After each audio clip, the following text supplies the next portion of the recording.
Hello tout le monde, j'espère que vous allez bien aujourd'hui aussi. On est mercredi. Alors c'est parti pour les conseils du mercredi. Aujourd'hui on va s'intéresser au rangement et particulièrement à celui préconisé par Marie Kondo. Vous connaissez? On va voir tout ça tout de suite. Allez go!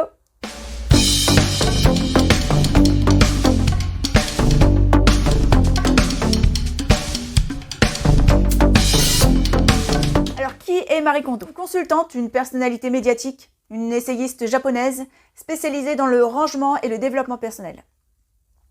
C'est un mix intéressant puisque ranger chez soi a un fort impact sur les idées claires.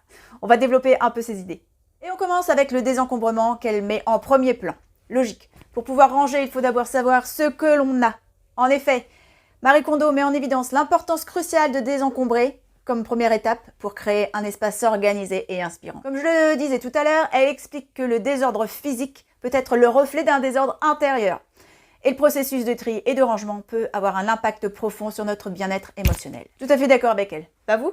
Et par désencombrement, il va falloir entendre délestage, tri, mise à la poubelle ou donc. Si on garde tout, le but qui est de ranger ne se maintiendra pas. Le foutoir redeviendra un jour ou l'autre. Alors Marie Kondo essaie de nous persuader que cette étape équivaut à une sorte de méditation, puisque pratiquer le désencombrement nous permet de nous reconnecter à nous-mêmes. Qu'est-ce que vous en pensez? C'est pas bête, je trouve. C'est un processus libérateur. Le mot qui en ressort est la joie. C'est fondamental pour elle. La joie est un critère de décision pour choisir ce que l'on garde ou pas. Elle explique que chaque objet devrait être évalué en fonction de la réponse émotionnelle qu'il suscite. Si un objet procure de la joie, il a sa place dans la maison. Sinon, il est temps de le laisser partir. Après, elle met en évidence l'idée que la plupart des méthodes de rangement traditionnelles sont centrées sur la gestion du désordre plutôt que sur son élimination.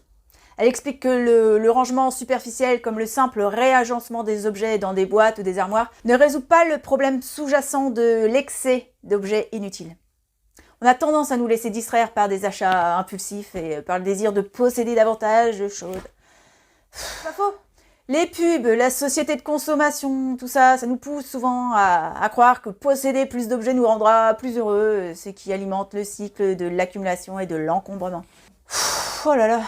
Une des idées centrales est que pour réussir à maintenir un espace organisé, il est nécessaire de changer notre relation avec l'objet. Je répète, elle nous encourage à nous demander si l'objet nous procure de la joie. Donc une fois de plus, on garde ou on jette.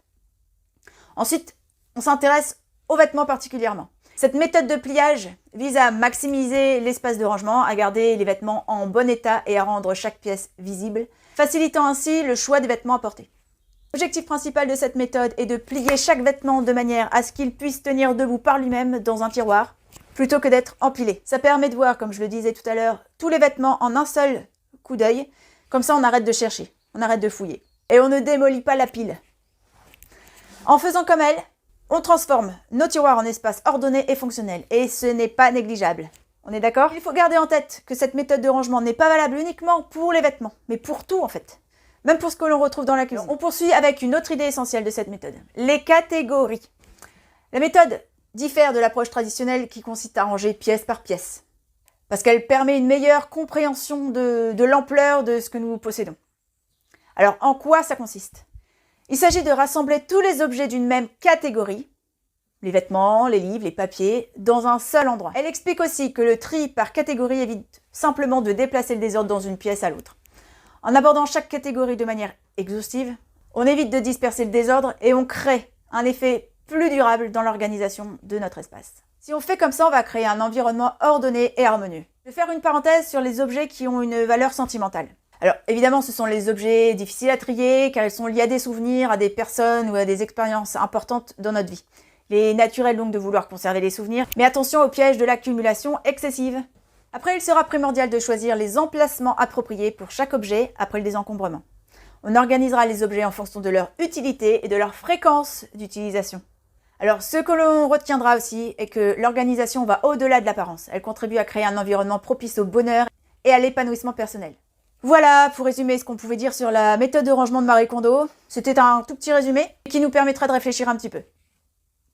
Maintenant, si vous avez aussi des questions plus précises sur le rangement, sur la méthode, vous pouvez me contacter. Vous trouverez l'adresse mail dans la barre de description en dessous ou dans l'onglet à propos. Et comme d'habitude, je me ferai un plaisir de vous répondre.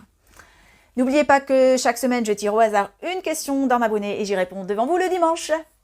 J'espère que cette vidéo vous aura plu, vous aura donné des idées, des envies de ranger. Pensez à liker, le pouce en l'air, à appuyer sur la cloche pour recevoir les notifications, à partager les vidéos et à vous abonner à la chaîne. Merci. Je vous souhaite une bonne journée, une bonne nuit, une bonne soirée et je vous dis à très vite. Ciao.